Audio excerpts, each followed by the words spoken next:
चलिए, तो देखिए कल जैसे बात हुई थी कि now fluid mechanics is divided into basically two categories. Number first fluid dynamics, शुरू कर देते हैं वहीं से। नंबर वन था आपका फ्लूइड डायनामिक्स, जिसको कि हम बाद में पढ़ेंगे, लिख दे रहे हैं। एंड नंबर सेकंड था fluid kinematics. Fluid kinematics basically fluid mechanics, whole fluid mechanics is divided into these two categories. और ये भी कल बात हो गई थी कि in fluid dynamics we focus our study on the factors, reasons behind the flow. Flow क्यों हो रहा है, किस वजह से हो रहा है, ये हम जानते हैं। फ्लो कैसा हो रहा है, इससे कोई हमारा अगर फोकस ना रहे, ओनली वी फोकस कि why this flow is occurring, या इस फ्लो का जो पैटर्न है ऐसा क्यों हो रहा है, what is the factor behind this pattern. यानी फोर्सेस की स्टडी अगर हम करने लगे, फ्लो के पीछे लगने वाले फोर्सेस की स्टडी करने लगे, तो उसको कहेंगे हम फ्लूइड डायनामिक्स। यहां तक कल बात हो गई थी। एंड फ्लूइड काइनेमेटिक्स क्या है, लिख लीजिए, the branch of fluid mechanics, the branch of fluid mechanics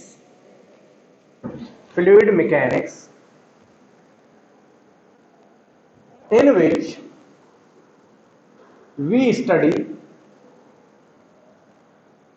the flow patterns,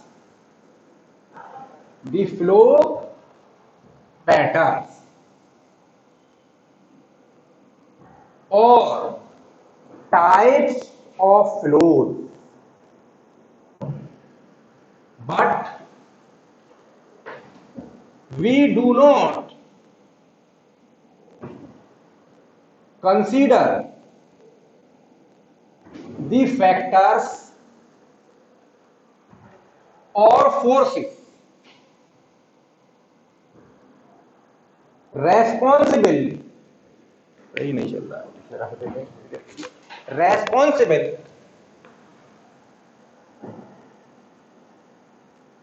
for the flow, responsible for the flow, then this science is known as fluid kinematics। तो इसे हम fluid kinematics कहेंगे।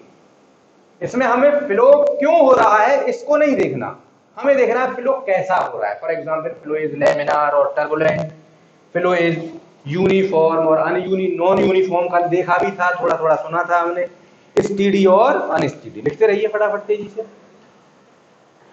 Basically this is also divided into two categories. This can be divided, यानी ये जो study है fluid kinematics है, divided into two category. इसको भी दो फॉर्म में, दो कैटेगरी में डिवाइड कर रखा है। नंबर फर्स्ट है इसमें, नंबर फर्स्ट लैग्रेंजियन अप्रोच। इसमें नंबर फर्स्ट है लैग्रेंजियन अप्रोच। कल बात हुई थी, मैं बोल के गया था, है ना, नाम कल सुना था आप लोगों ने, कल नाम ही सुना था, आज पूरा डिटेल में पढ़ देंगे। नंबर सेकंड है यूलेरियन अप्रोच, यूलेरियन अप्रोच या आइलेरियन अप्रोच। कुछ लोग आइलर नाम से भी इस वर्ड को पढ़ते हैं, कुछ लोग यूरोप के नाम से यूरोली यू पढ़ते हैं इसे, कुछ लोग, लेकिन because this is scientist name, तो कुछ लोग आइलर भी पढ़ते हैं, आइलर्स इक्वेशन या आइलेरियन अप्रोच। तो जो भी आप प्रोनाउंस करना चाहें दोनों ही चल रहे हैं। तो लैग्रेंजियन अप्रोच के बारे में मामूली सा लिख लीजिए, इसके बारे में सिर्फ हमें मामूली सा पढ़ना है, इसको हमें डिटेल में नहीं जाना है। In this approach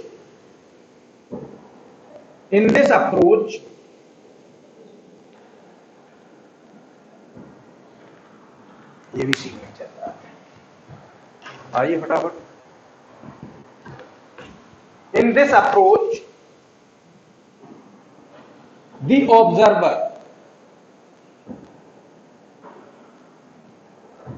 focus only on the single particle, only on the single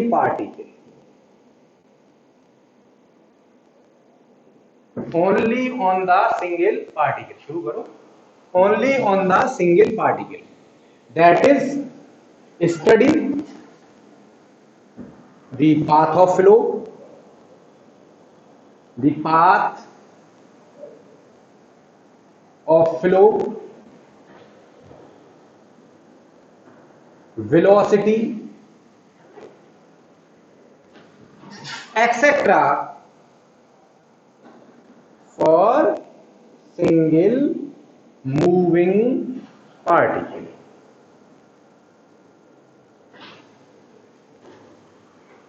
तो ये है ये अप्रोच। यानी इसमें क्या कर रहे हैं कि जो आपका जो स्टडी है वो इस तरीके से बेस्ड है कि एक ही, for example a flow is occurring through this pipe, for example flow is occurring through this pipe, और अब अगर हमें इस फ्लो की स्टडी करनी है तो इन दिस अप्रोच क्या होगा कि जो ऑब्जर्वर है वो क्या करेगा कि सिर्फ एक पार्टिकल पकड़ेगा एट ए टाइम वो क्या करेगा, सिंगल पार्टिकल को पकड़ेगा और होल पाथ पर उसका वो कहां कैसे कैसे निकला, उसकी वेलोसिटी हर जगह पर रिकॉर्ड करेगा।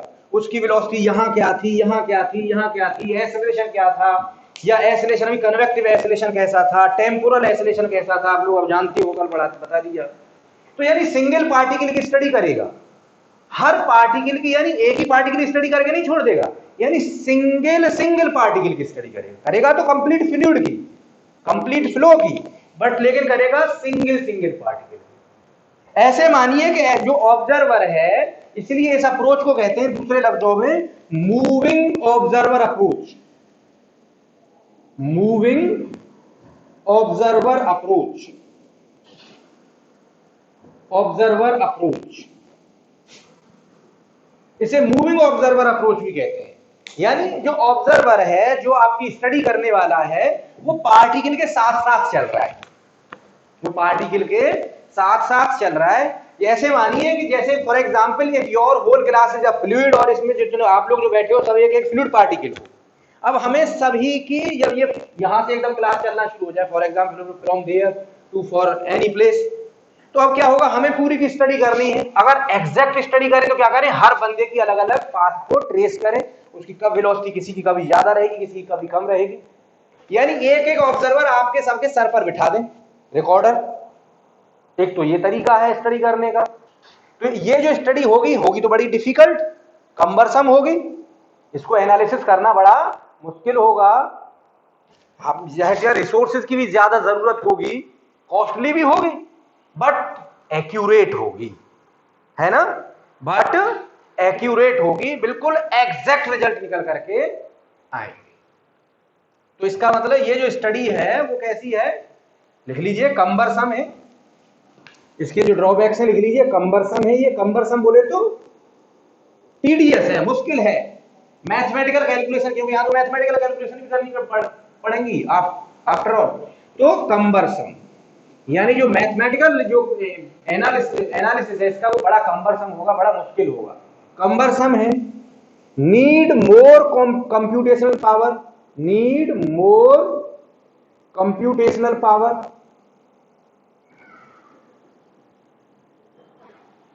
जो कंप्यूटर्स है वो भी बड़े हाई पावर के चाहिए, है ना, जाहिर सी बात है कॉस्टली भी होगी। लेकिन अब बताइए फिर ऐसी स्टडी को यूज कहां करेंगे, अच्छाई, लेकिन इसकी क्या है, यहां पर अच्छाई लिख लीजिए, but very accurate, results are very accurate, results लेकिन बड़े अच्छे मिलेंगे, एकदम पिन पॉइंटेड रिजल्ट्स मिलेंगे। जैसे ही ऑब्जर्वर से पूछा जाएगा वो हर सेकंड की हिस्ट्री बताएगा, आपकी हर सेकंड की हिस्ट्री बताएगा। अगर आप चलते चलते 1 सेकंड के लिए रुके हुए हैं तो वो भी रिकॉर्डर में होगी उसके में कि फला बंदा 1 सेकंड के लिए रुका था, फला वहां जाकर के 10 सेकंड की रुका, उसकी वेलोसिटी उस वक्त इस डायरेक्शन में थी, है ना। तो बहुत पिन पॉइंट रिजल्ट्स होंगे। तो इस तरीके की स्टडी कहां यूज करेंगे हम अगर करने लगेंगे तो, इस तरीके की स्टडी होती है, जाहिर सी बात है आप इंडस्ट्रियल इंजीनियरिंग में पढ़ेंगे भी, 2 तरीके के एनालिसिस होते हैं, पढ़ भी चुके होंगे। एक होता है क्रिटिकल पाथ मेथड, दूसरा होता है पर्ट एनालिसिस, प्रोबेबिलिस्टिक। तो प्रोबेबिलिस्टिक में क्या होता है, कॉस्ट का कोई मैटर नहीं करता, कहां यूज होती है वो रिसर्च में। पर्ट में क्या है, कॉस्ट का कोई मैटर नहीं करता, कितनी भी कॉस्ट लग जाए। सिमिलरली ये यहां पर कॉस्ट ज्यादा है तो कहां यूज होगी, ये R&D में, सिर्फ और सिर्फ कहां यूज होगी, ये R&D में, रिसर्च एंड डेवलपमेंट। तो रिसर्च जब हो रही होती है तो वहां कॉस्ट मैटर नहीं करती, कॉस्ट कितनी भी लग जाओ, लेकिन रिजल्ट जो है हमें एक्यूरेट ही चाहिए। बाद में अजम्पशंस के साथ तो फिर हम नई डिवाइस बनाते हैं। That's why this approach is only useful for research R&D, क्योंकि बहुत कंप्यूटेशनल पावर चाहिए। अब जाहिर सी बात है हर कोई अगर इसको एनालिसिस करने लगेगा तो इतने हाई परफॉर्मेंस कंप्यूटर हर लैब को तो कोई गवर्नमेंट दे नहीं सकती खरीद करके, है ना। और इतनी मतलब कंप्यूटेशनल पावर चाहिए इसको कि अगर इससे हम रिसर्च करें तब भी बहुत हाई सुपर कंप्यूटर यूज करेंगे तब भी 10-10 दिन रिजल्ट्स लेते हैं यार। रिजल्ट्स डिपेंड करता है फिर प्रॉब्लम कितनी बड़ी है, 10-10 दिन सुपर कंप्यूटर्स लगने के बाद, तो इतनी कॉस्टली है ये। तो सेकंड वन इज आइलेरियन अप्रोच, इसको हेडिंग दे लीजिए, आइलेरियन अप्रोच, इसको हेडिंग को दीजिए। इसमें क्या है, in this approach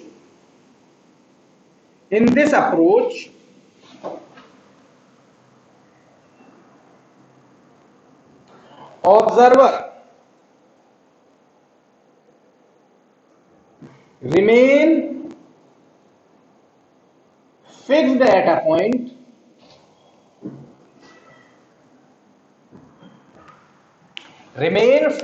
a point and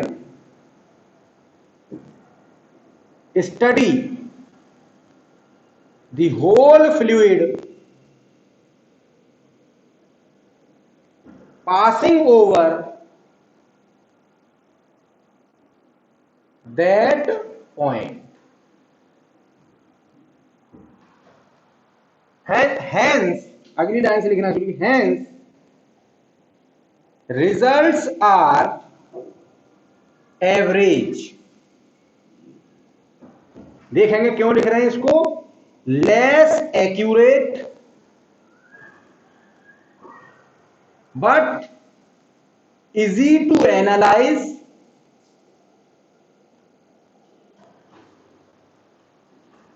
less computational power,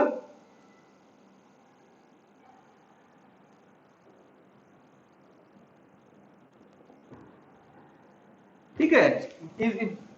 less analysis नहीं आ गया, चलिए दूसरी चीज है अभी। तो ये इसकी खासियत है आइलर्स अप्रोच की, यानी आइलर्स अप्रोच बड़ी आसान है यूज करना। इसमें क्या हो रहा है देखिए, आइलर्स अप्रोच में लिख लिया, लिखने के बाद में देखिए यहां जाइए। देखिए आइलर्स अप्रोच में क्या है, इसमें क्या था, इसमें तो एक फ्लूइड पार्टिकल को पकड़ा उसने, उसके साथ साथ चल रहा था, दूसरा फ्लूइड पार्टिकल पर दूसरा ऑब्जर्वर बैठ गया, तीसरे फ्लूइड पार्टिकल पर तीसरा ऑब्जर्वर बैठ गया। यानी आपको इस तरीके की कंप्यूटेशनल टेक्निक लगानी होगी, हर पार्टिकल को आप शुरू से लेकर के और लास्ट तक ट्रेस करेंगे, उसे पकड़ करके रखेंगे और फिर रिजल्ट देंगे, तब ऐसा रिजल्ट था फ्लो का। But in that case Euler's approach में क्या करेंगे, आप क्या करेंगे, एक ऑब्जर्वर फॉर एग्जांपल यहां रख देंगे, बोले भाई बताना यहां से कैसा पास हो रहे हैं। जैसे हमने आपका एग्जांपल दिया, तो एक आदमी हमने बाहर बैठा दिया कोचिंग के, कैसा निकल के जा रहे हैं ये लोग। दो एक आदमी आगे जाकर के टी स्टॉल पर बैठा दिया, यहां से बताना कैसा बिहेवियर है इनका, है ना। एक यहां बैठा दिया कैसा बिहेवियर, और एक यहां पर बैठा दिया कैसा बिहेवियर है। इसने बिहेवियर बताया, इसने बताया और इसने बताया, तीनों का कुछ सम करके एवरेज हमने फिर अल्टीमेट रिजल्ट बता दिए, तीनों के एवरेज रिजल्ट हमने बता दिए।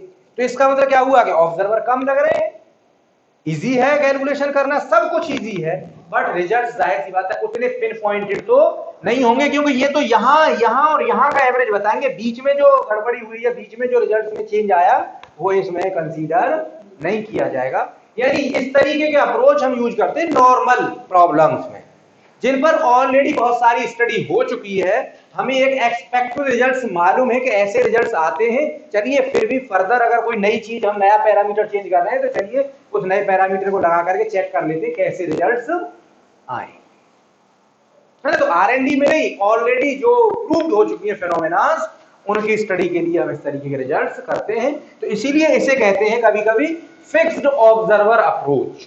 इसे क्या कहते हैं, फिक्स्ड ऑब्जर्वर अप्रोच। तो ये जो मैंने पूरा डिस्कशन किया, जैसे मैंने बताया कि ये दोनों ही अप्रोच बड़ी ट्रिकी है, बड़ी वो भी है, थोड़ी सी टफ भी है। तो इन पर डायरेक्ट आपको तो वर्क नहीं करना, इन पर आपको देखिए थियोरेटिकल क्वेश्चन क्या क्या बनना है, ये क्वेश्चंस आते हैं चाहे कोई भी एग्जाम हो। जो वनडे एग्जाम होते हैं उन पर इन पर कैसे क्वेश्चन आते हैं, थियोरेटिकल क्वेश्चन। यही क्वेश्चन पूछा जाएगा कि साहब बताइए आयलेरियन अप्रोच और लैग्रेंजियन अप्रोच में फर्क क्या है, what is difference between these two. तो एक तो यही आप फर्क देख लीजिए क्या है। पहली क्या है, मूविंग ऑब्जर्वर, दूसरी क्या है, फिक्स्ड ऑब्जर्वर। पहली क्या है, पिन पॉइंट रिजल्ट देगी, वेरी एक्यूरेट होगी, दूसरी बार सम करके एवरेज रिजल्ट देगी, है ना। लेस एक्यूरेट होगी, लेस लेकिन कंप्यूटेशनल पावर की जरूरत होगी, लेस कैलकुलेशंस होंगी। अगर मैथमेटिकल कैलकुलेशन की बात करें तो लेस मैथमेटिकल कैलकुलेशन होंगी, लेकिन लैग्रेंजियन अप्रोच में more mathematical calculations, more computational power is required, very cumbersome, but results are very accurate. That's why this is always used in R&D, while this is used in general purpose cases. यानी जिनकी हमें pre study available है market में, already हम उनकी इस तरीके की स्टडी हो चुकी है, थोड़ा बहुत पैरामीटर हमारे इधर उधर हो रहे, then we go with this Lagrangian approach. Clear. चलिए साहब आगे बढ़ते हैं। ये आपका दोनों अप्रोचेज हो गई। तो अब डायरेक्ट आ जाते हैं अपने काम पर। जब हेडिंग दीजिए सबसे पहले डायरेक्टली अब types of flow, types of flow, types of flow. तो there are many types of flow, लिख लेते हैं। Number first types of flows में नंबर फर्स्ट स्टेडी फ्लो, एक एक साथ लिखेंगे दोनों को, steady and unsteady flow, steady and unsteady flow. Number पहला, पहले नाम लिख लेते हैं फिर इनको डिस्कस करेंगे। Number second uniform, uniform and non uniform flow, non uniform flow. Number third laminar और turbulent flow, laminar and turbulent, और नहीं एंड टर्बुलेंट। ठीक है, नाम आपने सुने होंगे, हो सकता है कि कल तो सुन ही लिए थे, कहीं नहीं सुने तो कल तो सुने ही थे, कल तो सुना कर गया था इसलिए। ठीक, laminar and turbulent flow. Number fourth rotational, rotational and irrotational flow, rotational and irrotational flow. Number fifth compressible and incompressible flow.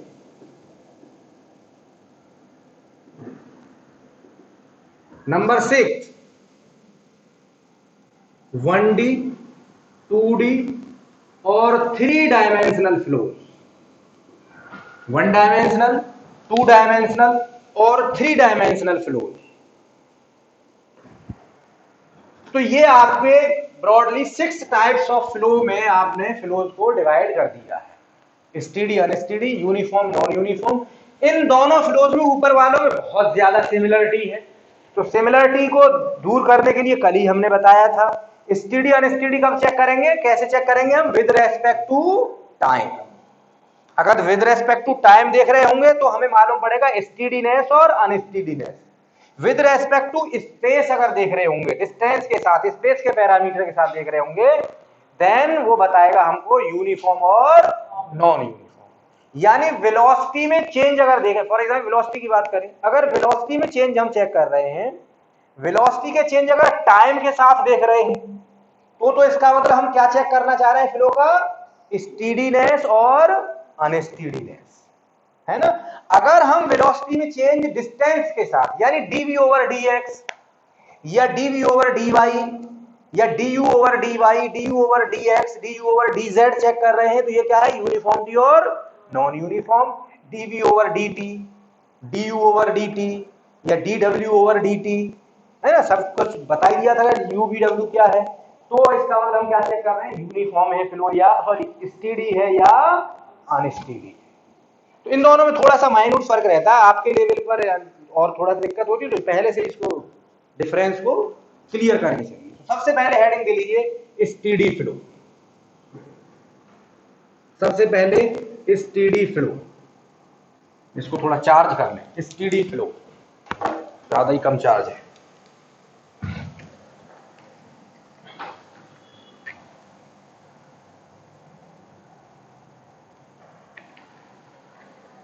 Steady flow, चलिए इसमें लिखना शुरू कर दिए। स्टीडी फ्लो में तेजी से, if flow parameters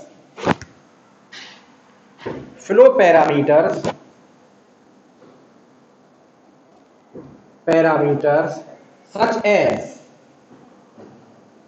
as half कर देते हैं बाद में, such as velocity, pressure, density, etc. do not change with time at a fixed point, then flow is known as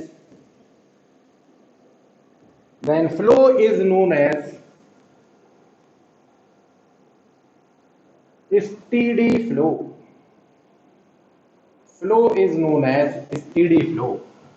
अगर फ्लो पैरामीटर्स जैसे वेलोसिटी है, उसकी डेंसिटी है, प्रेशर है, इवन टेम्परेचर है, इस तरीके के पैरामीटर्स, टेम्परेचर को एक्चुअली हम यहां पर कंसीडर नहीं करते, हम एनर्जी टर्म्स यहां कंसीडर नहीं कर रहे।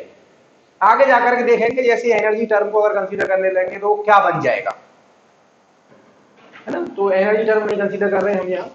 तो इफ फ्लो पैरामीटर्स अगर चेंज नहीं हो रहे हैं टाइम के साथ एट फिक्स्ड पॉइंट, एक पर्टिकुलर पॉइंट पर देखेंगे, यानी यहां पर देखिए पहले ही फिक्स कर दिया, स्पेस को कर दिया फिक्स, स्पेस में आगे पीछे नहीं बढ़ेंगे, इसको स्पेस को कर दिया फिक्स। यानी अगर कोई ऐसा पाइप है आपका, इस पाइप में अगर स्टीडीनेस और अनस्टीडीनेस देखना है हमें फ्लो का, तो इसका मतलब किसी पर्टिकुलर पॉइंट पर देखेंगे। फॉर एग्जांपल या तो यहां बैठा देंगे अपना ऑब्जर्वर, या अपना ऑब्जर्वर यहां बैठा देंगे। अब अगर यहां देख रहे हैं तो यहां पर क्या देखेंगे, वेलोसिटी पे देखेंगे, टाइम चेंज कर करके देखेंगे। पहले देखा, फिर 10 मिनट बाद देखा, फिर 20 मिनट बाद देखा, या 1 मिनट बाद, 2 मिनट बाद, 3 मिनट बाद, कहां देखेंगे, एक ही पॉइंट पर। अगर इसी पॉइंट पर हर टाइम बढ़ाने के साथ साथ वेलोसिटी में, डेंसिटी में या प्रेशर में कोई चेंज नहीं आ रहा है फ्लो के में, तो इसका मतलब वो फ्लो कैसा है, स्टेडी फ्लो। और अगर इस पर्टिकुलर पॉइंट पर टाइम के साथ चेंज आ रहा है तो वो है अनस्टेडी फ्लो। अगर डिस्टेंस को चेंज करेंगे तो ये कैसे में आ जाएगा, फिर यूनिफॉर्म नॉन यूनिफॉर्म। डिस्टेंस को चेंज कर देंगे, ऑब्जर्वर चेंज कर देंगे तो किस में आ जाएगा ये, फिर यूनिफॉर्म नॉन यूनिफॉर्म। यानी अगर इसका मतलब क्या हुआ कि अगर वेलोसिटी है उसकी कुछ, तो वेलोसिटी का अगर आप डेरिवेट कर दो उसको टाइम के रेस्पेक्ट में, तो स्टेडी फ्लो की वेलोसिटी का टाइम के रेस्पेक्ट में डेरिवेशन का वैल्यू क्या आनी चाहिए, बताइए। कौन बोला, बोलो थोड़ा प्राउडली, 0। थोड़ा कॉन्फिडेंस के साथ भी बोला करो, ऐसा नहीं गलत बोलो या सही बोलो, बोलो लेकिन एक बार उसे बोलने के फायदे होते हैं। अगर आपने एक बार कोई चीज गलत बोली और उसमें वो आंसर गलत है, तो at least you will aware about the fact that this answer was wrong. Whenever you attempt the question, same type of question in exam, तो आपको ये क्लियर हो जाएगा कि मैंने ये बताया था और इस पर सर ने लेक्चर भी दिया था। फिर मुझे अगर बाई चांस लेक्चर दे दिया, इस पर छोटी सी कहानी बता देता हूँ, बहुत दिन से बताई भी नहीं थी। देखिए एक बार ऐसा हुआ कि एक कोई वो थे मौलाना या जो भी हो, पहले उस्ताद होते थे, मदरसे चलते थे, तो कोई मदरसे के उस्ताद थे, उनके पास कोई मुझ जैसा ना समझ इंसान पहुंच गया, दोस्ती थी गलती से। अब उनका जो सागिर्द था, एक बड़ा अच्छा सागिर्द था, बहुत अच्छा, वो आया कुछ सबक पूछने के लिए, पूछा उसने, उस्ताद ने बड़ा अच्छे से सबक सिखाया, समझाया प्यार से। जब वो सागिर्द जाने लगा उनके पास से लौट करके, तो एकदम से उन्हें याद आई, उसको बुलाया, 10-5 कदम निकल गया, बुलाओ इधर आओ, बुला करके और उसके एक दिया खींच करके। मुझ जैसा आदमी जो था वो बड़ा कंफ्यूज, बोले बच्चे की तो गलती है नहीं, पुराने उस्ताद होते भी ऐसे ही थे, बिना पूछे बिना गलती की मारते थे ना, अब तो जो है मारने पे पड़े हुए हैं। तो उन्होंने जब लगा दिया उसके, वो चला गया अपना एक लेकर के, उसका गाल लाल, अब मुझ जैसे ना समझ को आई तरस मैंने पूछा कि ये बताइए जनाब, आपने बेचारा बच्चा आया था पूछने के लिए क्वेश्चन, बताया भी बड़े प्यार से, समझाया पूरा, एक बार भी नहीं धमकाया, और समझाने के बाद उसे पूरा सबक भी आ गया और आपने फिर लगा दिया। बोले this topic is very important topic और बड़ा टफ भी है। अब अगर इसको ये जब जब भूलेगा तब तब अब इसके साथ जो है एक स्टोरी क्रिएट हो गई है। इस स्टोरी को याद करके इसे पूरा सबक याद आ जाएगा। यस, पढ़ाया था और उसके बाद में एक ऐसा पढ़ा था कि गाल मेरा लाल हो गया था। तो दैट्स वाई जो भी गलती होती है ना, अगर उसके साथ स्टोरी क्रिएट हो जाती है उसे नहीं भूलता। और पहले तो बोलो, तो यहाँ तो अभी तो ये तो क्लास ही चल रही है ना। मैंने क्या कहा, पहले दिन कहा था क्लास के दौरान कितना भी पूछिए आप। अभी क्या हो, जैसे जो सब्जेक्ट टॉपिक नहीं पढ़ाते वो तो ऐसे बच्चे, छोटा बच्चा 10 बार पूछो किसी टॉपिक को, है ना, तब भी बताते हैं। वो गलत भी बोलता है तब भी और प्यार से बताते हैं, है ना। लेकिन अगर बड़े हो गए कि अब जाकर के आप अपने घर जाकर के पानी को मम कहिएगा, है नहीं, तो वही है। तो अभी तो आप मम कह सकते हैं। तो इसका मतलब क्या हुआ, जाहिर सी बात है, because velocity is constant, time के साथ वेलोसिटी में चेंज नहीं हो रहा है। कैसे फ्लो की में, स्टेडी फ्लो की में। इसका मतलब अगर इसका टाइम डेरिवेटिव करेंगे तो कैसा आना चाहिए, 0। अगर ये 0 है टाइम डेरिवेटिव, तो इसका मतलब ये फ्लो कैसा है, स्टेडी फ्लो। सिमिलरली अगर उसका प्रेशर का टाइम के साथ डेरिवेशन करेंगे तो क्या आएगा, वो 0। लेकिन डिस्टेंस x जो है वो कांस्टेंट हो, x हो, y हो, z हो, जो भी है, स्पेस का पैरामीटर क्या हो, फिक्स हो। सिमिलरली यहां पर भी स्पेस का पैरामीटर क्या हो, फिक्स हो। x ले रहे हैं तो x ही लेते रहेंगे। Similarly del rho over del T equal to 0। जब सभी पैरामीटर अगर 0 है इस तरीके से, तो वो फ्लो क्या कहलाएगा, स्टेडी। ठीक है सर, लिख लीजिए, स्टेडी फ्लो हो गया।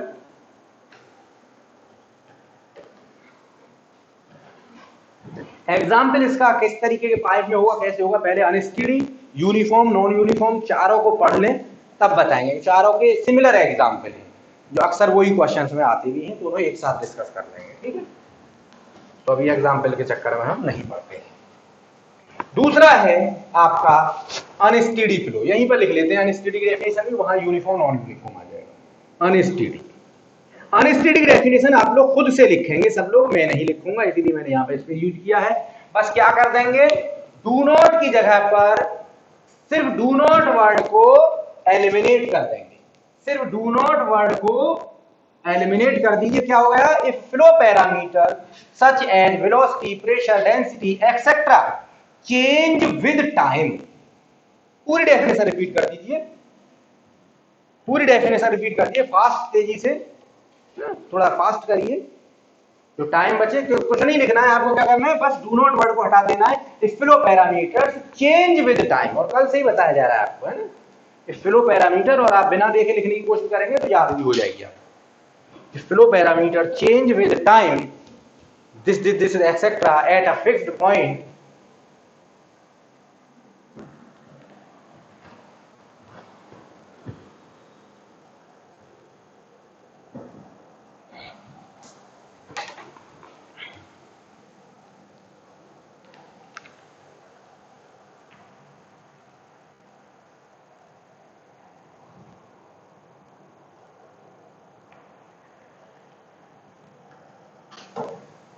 ठीक है।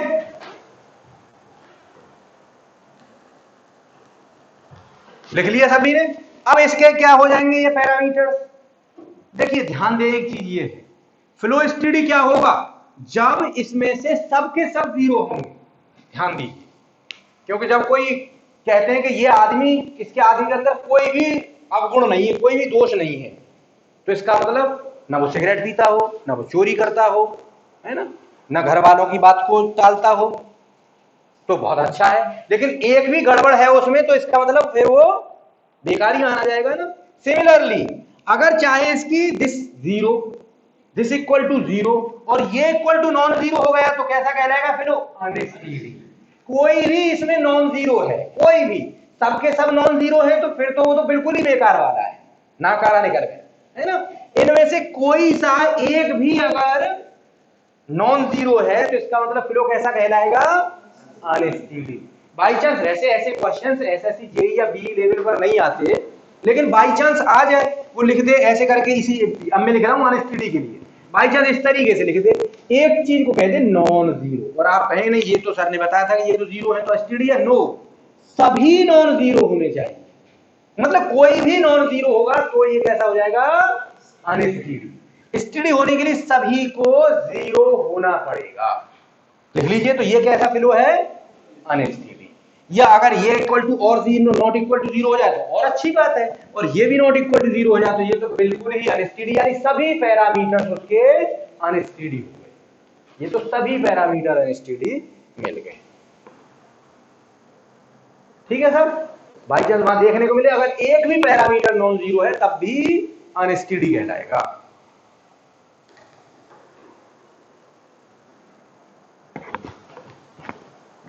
अब देखिए वेलोसिटी इक्वेशन को देख करके भी हम बता देते हैं कि फ्लो स्टेडी है या अनस्टेडी। वेलोसिटी इक्वेशन को देख करके, for example velocity equation of any flow is given by this formula a plus B X square plus C Y.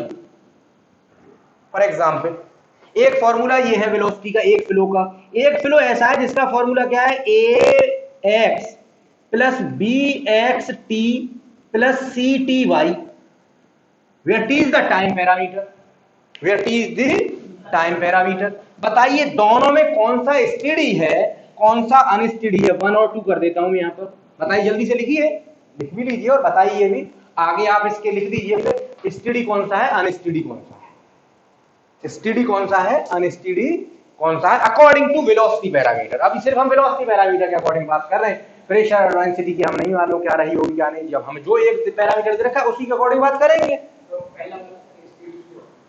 पहला वाला ये कह रहे हैं स्टेडी फ्लो होगा, कितने लोग एग्री करते हैं इस चीज से, है ना। देखिए सिंपल है, if dv over dt is zero then steady. जाहिर सी बात है इसमें t टर्म है ही नहीं, t टर्म है ही नहीं, इसको अगर dt के साथ में डिफरेंशिएट करेंगे तो a का डिफरेंशिएशन, ये तो जब del v over del t करेंगे तो ये तो सबको कांस्टेंट मानेगा ना, बाकी को तो जीरो डिफरेंशिएट किसको करेगा, ये तो t वाले टर्म, बाकी सभी को कैसे अज्यूम करेगा, जैसे कांस्टेंट है, यानी सभी टर्म जीरो हो जाएंगे, यानी dv ओवर dt क्या हो जाएगा, zero. while in this equation there are certain t's, ये भी t, यानी दो नॉन जीरो टर्म इसमें आ जाएंगे, डिफरेंशिएट करोगे तो यहां पर दो नॉन जीरो टर्म मिल जाएंगे। क्लियर है ना ये चीज।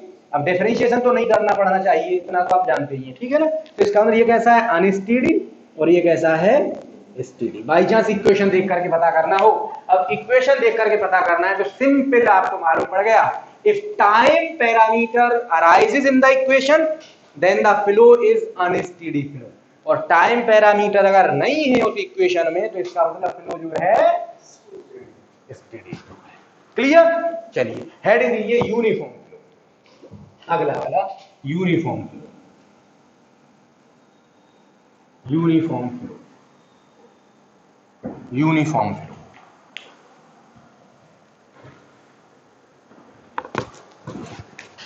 इफ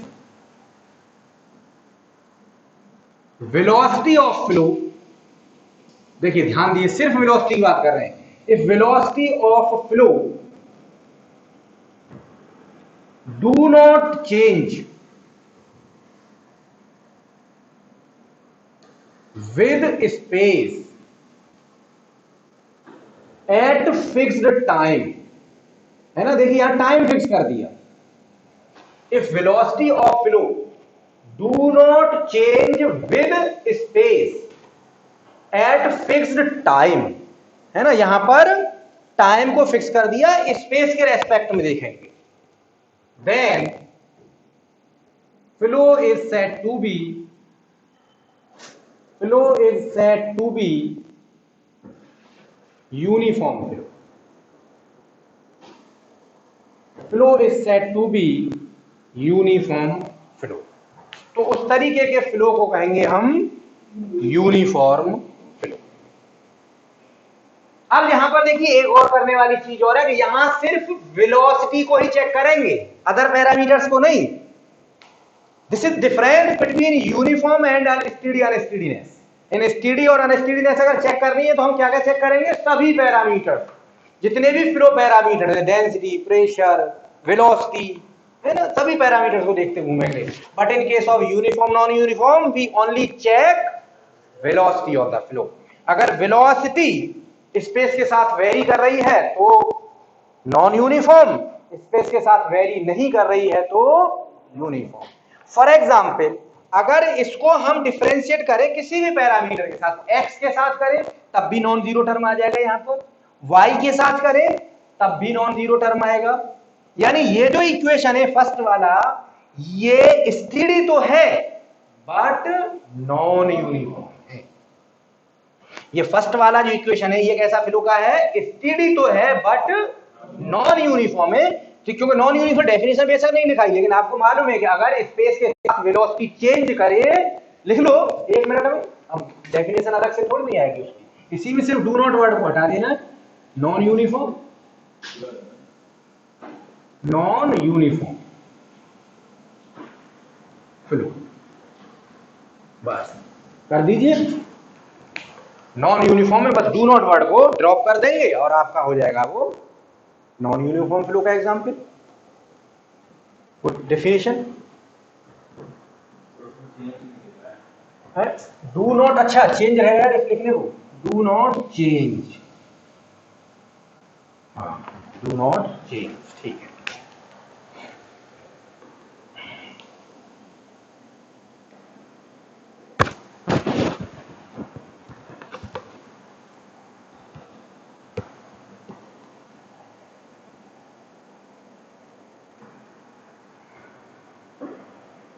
हाँ साहब क्लियर। इसका मतलब यहां पर आप बता सकते हैं ना equation, by the way equation based question B में तो आते नहीं है, एसएससी जेई वगैरह में पूछ लेते हैं, जेई के एग्जाम में पूछ लेते हैं कभी कभी, तो आप बता सकते हैं ना ये कैसा फ्लो है, स्टेडी बट नॉन यूनिफॉर्म।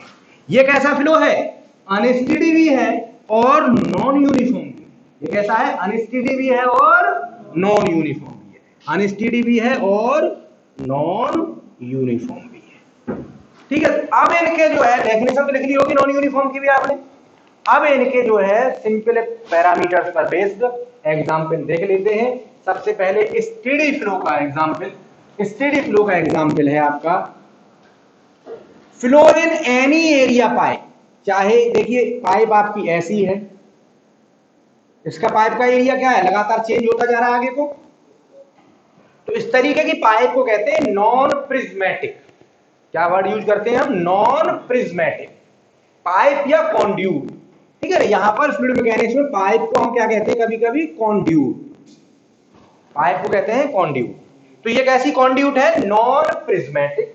अगर एरिया यूनिफॉर्म होता तो ये कहलाती प्रिज्मेटिक पाइप, अगर एरिया कांस्टेंट होता पूरी पाइप का शुरू से लेकर लास्ट तक तो कैसी कहलाती है, प्रिज्मेटिक और पाइप और प्रिज्मेटिक कॉन्ड्यूट। अब आप देखिए इसमें अगर फ्लो लगातार हो रहा है पीछे से, फ्लो रेट आपकी कांस्टेंट है, फ्लो रेट को हम अक्सर क्यू से रिप्रेजेंट करते हैं, यानी हर वक्त फ्लो जितने भी पर सेकंड, जितने भी लीटर पर सेकंड जा रहा है, फॉर एग्जांपल 100 लीटर पर second flow rate, for example 100 पर लीटर पर सेकंड है तो वो 100 ही है। अब अगर 100 लीटर पर सेकंड है तो आप थोड़ी देर के लिए सोचिए, मैं थोड़ी सी कुछ चीजें आपको यहीं पर बता रहा हूं, जो चीजें जरूरी है वो देखिए। देखिए जो फ्लो रेट होती है Q इक्वल टू होता है area, cross sectional area into velocity. Flow rate जो होती है Q equal to cross sectional area into velocity. ये आगे चल के थोड़ा सा इसे पढ़ेंगे भी, लेकिन अभी थोड़ा देख लीजिए। तो इसका मतलब हम सिर्फ यहाँ वेलोसिटी पैरामीटर आसानी से चेक कर सकते हैं, स्टेडी अनस्टेडी के लिए प्रेशर तो हमें आसान है नहीं इतना चेक करना, ठीक है ना।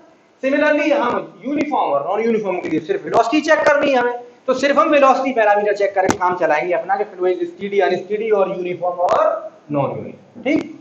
तो इसका मतलब वेलोसिटी एट एनी पॉइंट क्या हो जाएगी, Q अपॉन A। क्लियर है ना। अब आप बताइए जब ये फ्लो Q तो हर जगह पर सेम रहेगा, जब कांस्टेंट है तो जितना इधर से एंट्री ले रहा है उतना इधर निकल रहा है, तो Q तो हर जगह पर सेम है।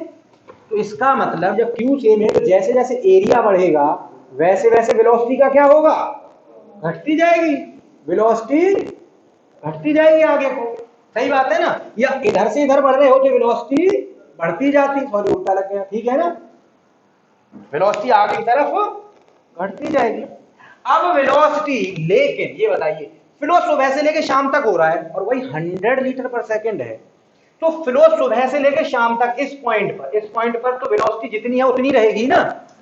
बताइए, सुबह से लेके शाम तक इस पॉइंट पर वेलोसिटी सेम रहेगी, सही बात है ना। यानी हमने ये कैसा केस बना दिया, स्पेस कर दिया फिक्स, टाइम को वेरी कर रहे हैं, सुबह 9 बजे देखा, 10 बजे देखा, 11 बजे देखा, टाइम स्पेस कर दिया फिक्स, सही बात है ना। और हर बार हमें फिक्स स्पेस पर वेलोसिटी सेम मिल रही है, तो इसका मतलब कैसा फ्लो हो गया, ये स्टीडी फ्लो हो गया, नहीं हो गया स्टीडी फ्लो। इसका मतलब अगर इसको लैंग्वेज में लिखे तो कैसे कह सकते हैं, flow through any pipe, pipe चाहे कांस्टेंट एरिया की हो या बिना कांस्टेंट एरिया वाली में यही कंडीशन हो, तो बट कैसा हो, विद कांस्टेंट फ्लो रेट। तो लिख लीजिए इसके नीचे, ये पाइप बनाइए, कांस्टेंट इसमें डालिए, फ्लूइड डालिए इसमें और लिख लीजिए स्टीडी क्या है, इन पाइप को अलग बना दीजिए, स्टीडी का एग्जांपल लिख लीजिए। यहाँ पर स्टीडी का एग्जांपल किसका लिख रहे हैं, पहले हम स्टीडी का, उसमें क्या लिख रहे हैं, फ्लो थ्रू प्रिज्मेटिक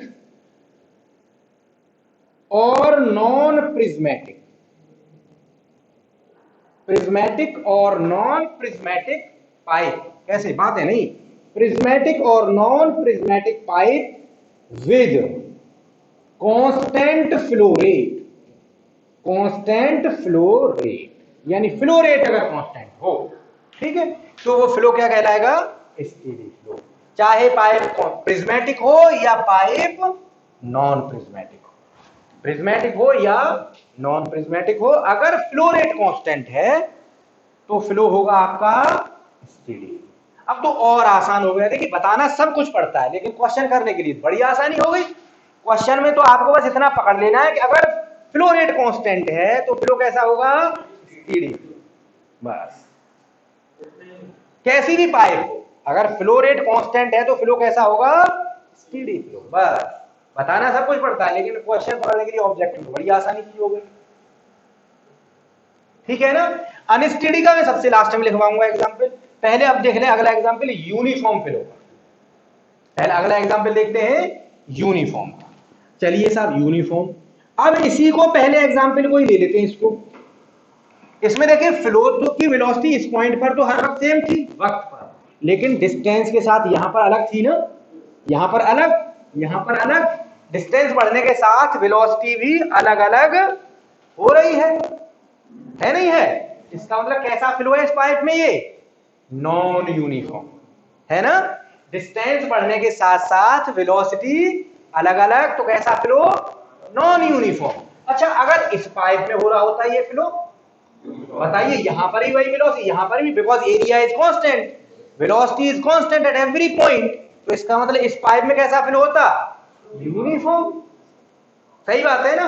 और अगर कांस्टेंट फ्लो ही हो रहा है तो स्टीडी भी होगा, है ना, तो इस पाइप में कैसा फ्लो हो गया, स्टीडी एंड यूनिफॉर्म, कैसा फ्लो हो गया, steady and uniform. While in this pipe कैसा फ्लो हो गया, steady but non uniform. Non uniform कैसे हो गया, देखो ना, यहां पर एरिया कुछ अलग था, यहां एरिया कुछ अलग था, हमने क्या कहा, डिस्टेंस के साथ, डिस्टेंस से यहां पर वेलोसिटी कुछ अलग होगी, आगे जाएंगे तो वेलोसिटी चेंज अलग होगी नहीं होगी, क्यों, वेलोसिटी क्या होती है, Q अपॉन A, तो यहां एरिया कम है, यहां एरिया ज्यादा है तो वेलोसिटी डिक्रीज होगी नहीं होगी, या इधर से आ रहे होंगे तो यहां वेलोसिटी कम होगी, यहां वेलोसिटी इंक्रीज हो जाएगी, यानी वेलोसिटी डिस्टेंस के साथ चेंज हो रही है। तो इसका मतलब ये कैसा फील हो गया, स्टीडी तो है लेकिन non uniform. Clear, uniform flow का कौन सा एग्जांपल होगा इसका मतलब, अगर यूनिफॉर्म का लिख रहे हैं तो लिख लीजिए flow through constant area pipe, flow through constant area pipe with constant flow rate,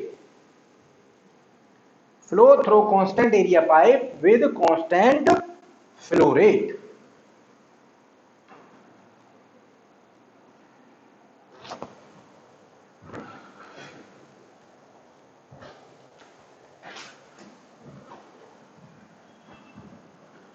बताइए सब, यहां तक कोई confusion?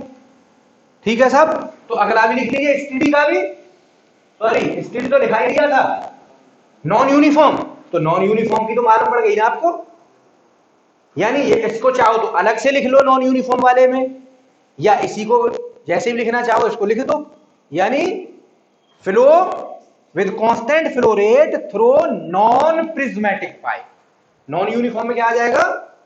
Flow through non prismatic pipe, flow through non prismatic pipe with constant flow rate. ठीक है,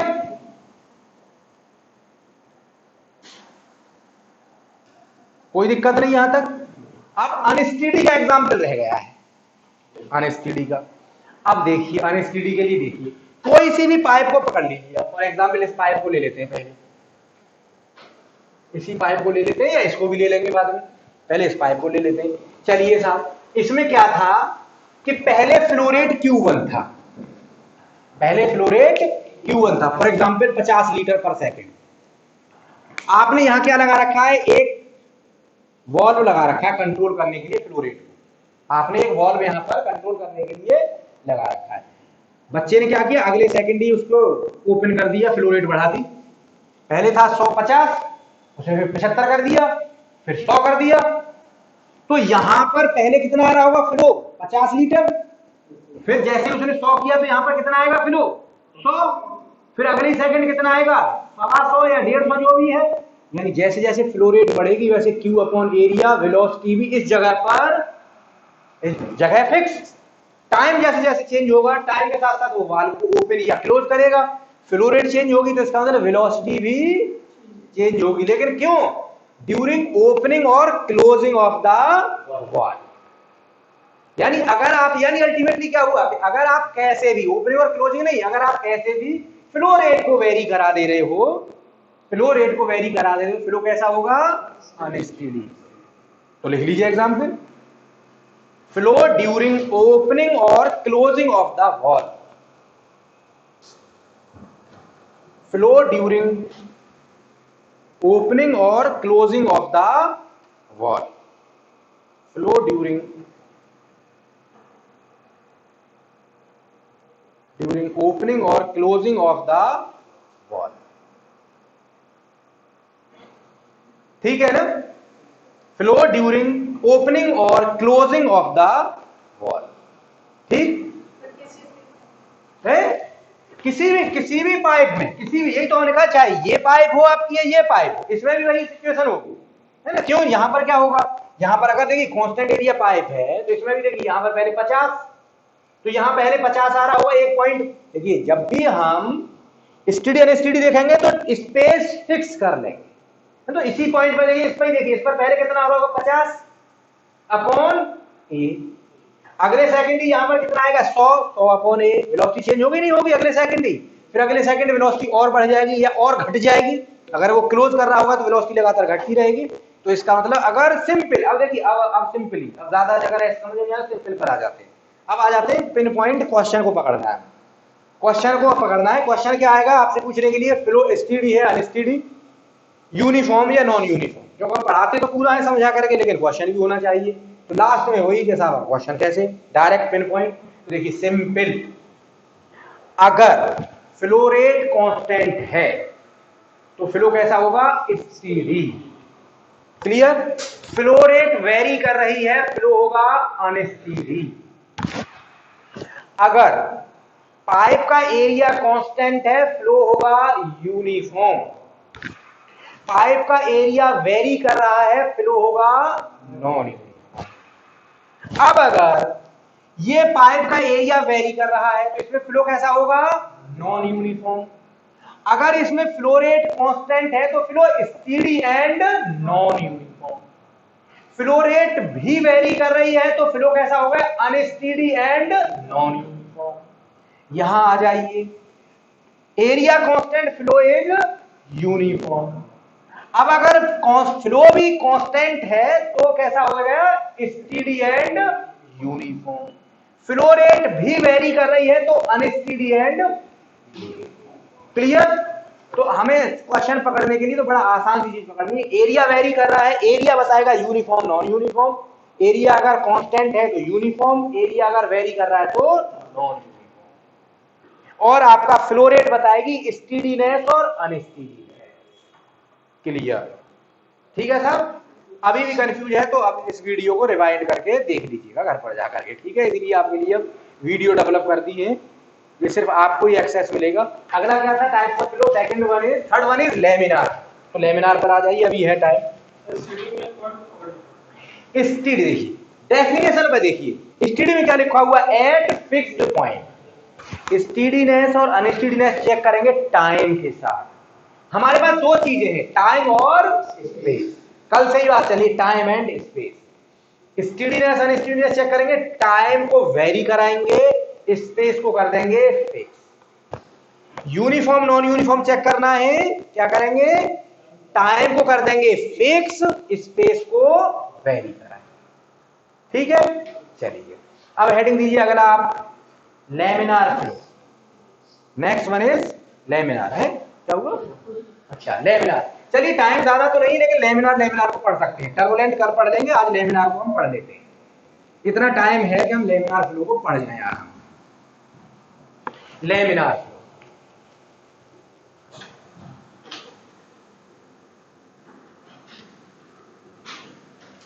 और कल से एकदम से टाइम पर आइए, है ना? लेमिनार तो लिख लीजिए लेमिनार फ्लो में फटाफट तेजी से।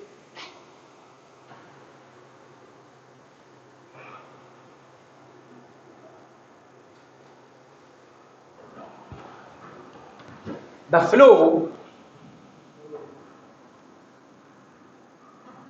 flow in which path followed by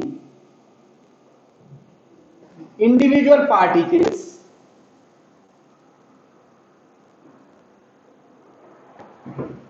follow a definite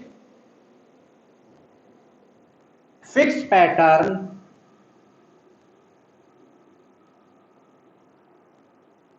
and their path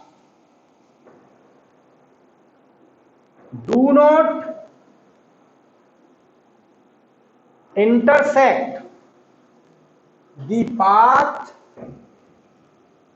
of other particles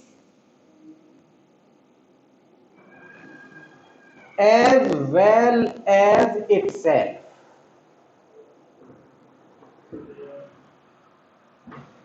Do not intersect with other particles as well as itself.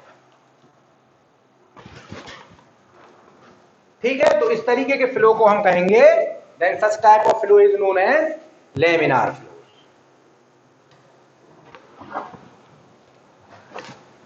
This type of flow occurs, this type, ऐसे लिख लीजिए, this type of flow is also known as streamlined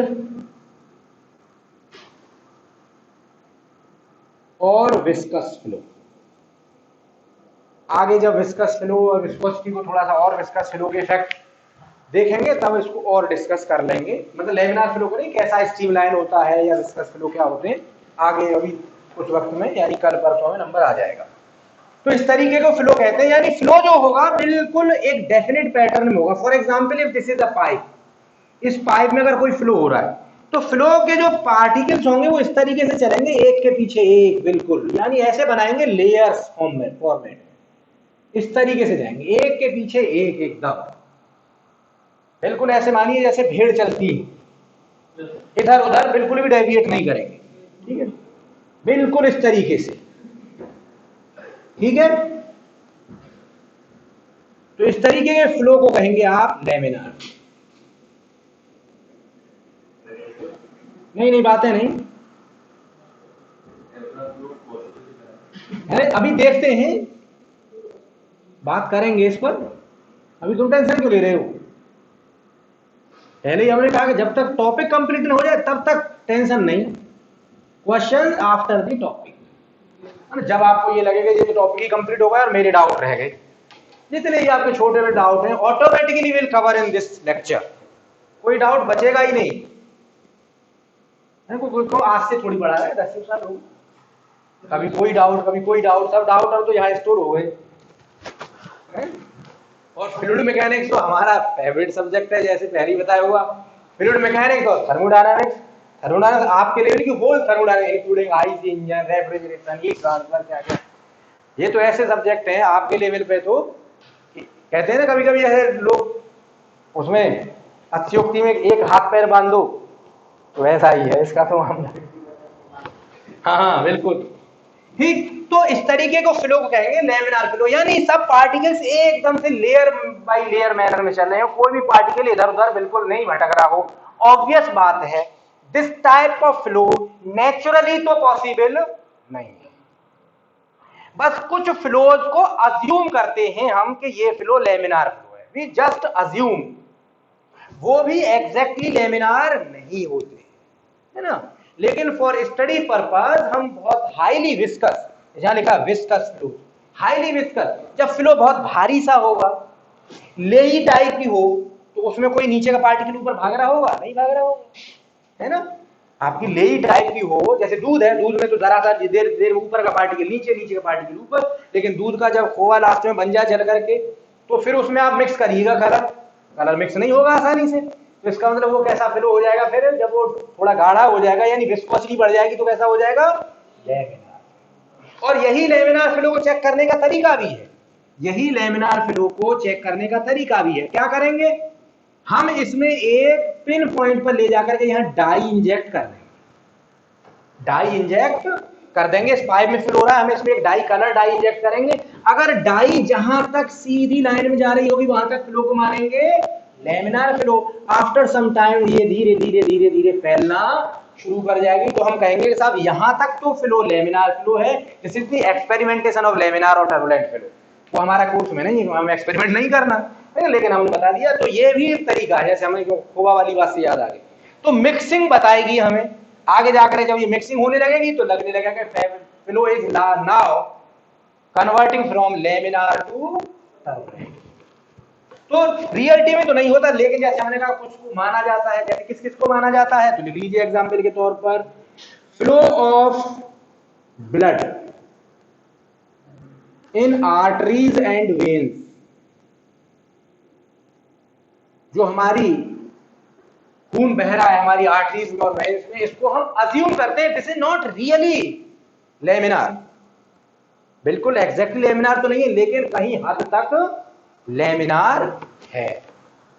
दूसरा देखेंगे क्यों है, कल देखेंगे इसको कि कैसे लैमिनार कह दे रहे है ना, इसके पैरामीटर्स हैं उनको कल चेक करके देखेंगे। दूसरा है आपका ground water flow, ground water flow. Ground water flow कौन सा कैटेगरी का था सबसे पहले, कैपिलरी फ्लो। वो किस कैटेगरी में था, कैपिलरी फ्लो। तो ग्राउंड वाटर तो लिख दिया, ऑब्लिक आप कह सकते हैं ऑल कैपिलरी फ्लो, जितने भी कैपिलरी फ्लो हैं वो आते हैं बेसिकली इस कैटेगरी में, जितने भी कैपिलरी फ्लो हैं वो किस कैटेगरी में आते हैं, लैमिनार। या आप लिख सकते हैं हाईली विस्कस फ्लो, नीचे एक लिख सकते हैं कैसा, हाईली विस्कस फ्लो। ठीक है, तो ये फ्लो जो है इनको हम मान के चलते हैं कि साहब ये लैमिनार फ्लोज है। जैसे हमने कहा ऐसे रियलिटी में नहीं होता है। अभी और 5 मिनट हैं, दिख नहीं रहे कोई, तो थोड़ा सा पैरामीटर आगे का इसका पढ़ लेते हैं। आइडेंटिफाई कैसे करते हैं कि फ्लो लैमिनार है या टर्बुलेंट, इस चीज को थोड़ा सा देख लेते हैं। है वक्त तो देखते हैं, नहीं होता तो खत्म कर देते। ठीक है, तो कौन बताता है कि फ्लो इज लैमिनार और नॉट, तो इसको बताता है एक पैरामीटर है आपका रेनॉल्ड्स नंबर। रेनॉल्ड्स नंबर, ये रेनॉल्ड्स साइंटिस्ट का नाम है और उन्होंने इसको इन्वेंट किया है, तो उनके नाम पर ही इसको रख दिया गया है, इसका नाम रेनॉल्ड्स नंबर। ठीक है, तो ये क्या है, रेनॉल्ड्स नंबर है क्या, बेसिकली डेफिनेशन चाहो लिख सकते हो, it is the ratio of inertia force, very good, कहां से पढ़ लिए, inertia force to viscous force. It is the ratio of inertia force to viscous force. इसके रेशियो को कहते हैं रेनॉल्ड्स नंबर, यानी आर ई से रिप्रेजेंट करते हैं इसे, R E equal to inertia upon viscous force. जाहिर सी बात है दोनों फोर्सेस हैं, दोनों की यूनिट क्या होगी, न्यूटन। न्यूटन, तो ये रेनॉल्ड नंबर कैसी होगी, डायमेंशन लेस। और इसका फाइनल फॉर्मूला जाता है rho v d upon mu, rho v d upon mu, where rho is the density of the fluid, density of fluid, v is the mean velocity, देखेंगे इसको भी, जानेंगे क्या है इससे मतलब, mean velocity of flow, d is the diameter और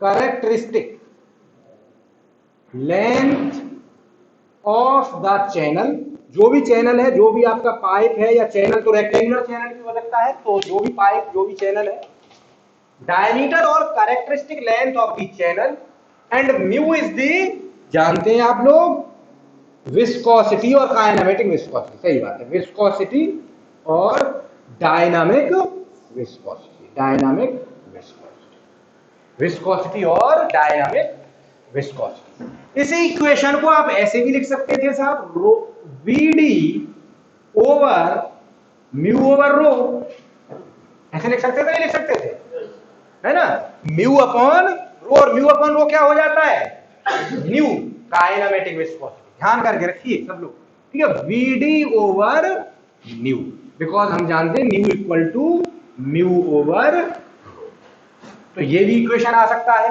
लिखा हुआ। अब देखिए यहां से बेसिकली फ्रॉम दिस इक्वेशन, इस इक्वेशन पर ज्यादा फोकस करिए। अब देखिए फ्लो लेमिनार होने के लिए इसकी वैल्यू कितनी होती है वो भी लिख लीजिए। फ्लो अगर लेमिनार होगा तो आर ई की value less than equal to 2000 कही जाती है ना, कुछ लोग 2300 तक भी मान लेते हैं, तो कोई एग्जैक्ट वैल्यू तो नहीं है, तो दोनों वैल्यूज में से जो भी ऑप्शन में हो, एक ही होगी दोनों में से ऑप्शन में जो भी हो, यानी रेनॉल्ड्स नंबर की वैल्यू अगर 2000 या 2300 से लेस है तो फ्लो कहलाएगा लेमिनार फ्लो। अब आप खुद देख करके बता दीजिए साहब कि किन किन पैरामीटर्स पर आर की वैल्यू डिपेंड कर रही है। अगर विस्कोसिटी बहुत ज्यादा होगी, आर की वैल्यू बहुत कम होगी, फ्लो कैसा होगा, लेमिनार। इसलिए कह रहे थे highly viscous flows are laminar flows. अगर पाइप का डायमीटर बहुत छोटा सा है, आरई की वैल्यू कम होगी, फ्लो कैसा होगा, लेमिनार। और कैपिलरी फ्लो किसमें होते हैं, बहुत छोटे डायमीटर के पाइप से। ग्राउंड वाटर फ्लो बहुत छोटा डायमीटर पाइप, इसका मतलब वो भी किस कैटेगरी में, हमारी आर्टरीज वेन्स कितने कितने डायमीटर होंगे, तो इसका मतलब इसलिए उनको हम मानते हैं लेमिनार फ्लो। अगर वेलोसिटी बहुत ज्यादा है तो फ्लो हो जाएगा नॉन लेमिनार यानी टर्बुलेंट। अब आप जान ही गए, बगल देखने से टर्बुलेंट फ्लो, ठीक है ना। तो इसीलिए कह रहे थे कि आगे जाकर के जो देख रहे थे, जो हमने अभी एक्सपेरिमेंट का जो डायग्राम छोटा सा बनाया था, आगे जाकर के फ्लो नॉन लेमिनार हो गया था, टर्बुलेंट हो गया था। जैसे जैसे आगे की तरफ बढ़ेंगे उसकी प्रॉपर्टीज चेंज होती जाएंगी और अल्टीमेटली वो टर्बुलेंट में कन्वर्ट हो जाता है। यानी डायमीटर वेलोसिटी, अगर डायमीटर बहुत बड़े पाइप होंगे तो अक्सर चांसेस है कि फ्लो टर्बुलेंट होंगे, छोटे डायमीटर के पाइप्स होंगे कि चांसेस है कि फ्लो लेमिनार। हाई वेलोसिटी पर होगा तो टर्बुलेंट, लो वेलोसिटी पर होगा तो लेमिनार। तो अल्टीमेटली इन तीनों सबका जो रिजल्ट आएगा, if Reynold number is less than 2000 और 2300 then it is known as laminar flow. और उसके बीच में ये पैरामीटर लिख ही ले जाओ। अगर आर की वैल्यू 2000 से लेकर के 4000 के बीच में है तो कहते हैं, कह नहीं सकते फ्लो कैसा है, मतलब कुछ फिक्स नहीं है, तो इसीलिए कहते हैं ट्रांजिशन में है। फ्लो किसमें है, ट्रांजिशन में है। और अगर आर की वैल्यू ग्रेटर देन 4000 है तो कहते हैं टर्बुलेंट, तो कहते हैं टर्बुलेंट। अब बताइए अगर यहां तक कोई कंफ्यूजन है तो किसी को भी, जैसे अभी पूछ रहे थे फैजान, आज तक का तो कंफ्यूजन दूर, जैसे इन्होंने कहा कि क्या हो सकता है कि नहीं, तो अब देखने में आ रहा है हो भी सकता है, बशर्ते कि ये कंडीशन फुलफिल हो रही हो, देन फ्लो इज। लेकिन नेचुरली ऐसा पॉसिबल हो नहीं पाता, तो आइडियली कैपिलरी फ्लोज को अगर हटा दिया जाए तो आइडियली कोई भी नेचर में फ्लो हमें ऐसा मिलता नहीं है जो लेमिनार की कैटेगरी में आ जाए। अगर लेमिनार रहेगा भी तो शॉर्ट ड्यूरेशन के लिए, थोड़ी बहुत देर के लिए लेमिनार रहेगा, आगे जाकर के फिर ब्रेक आउट हो जाएगा टर्बुलेंट। ये है प्रॉब्लम। ठीक है, तो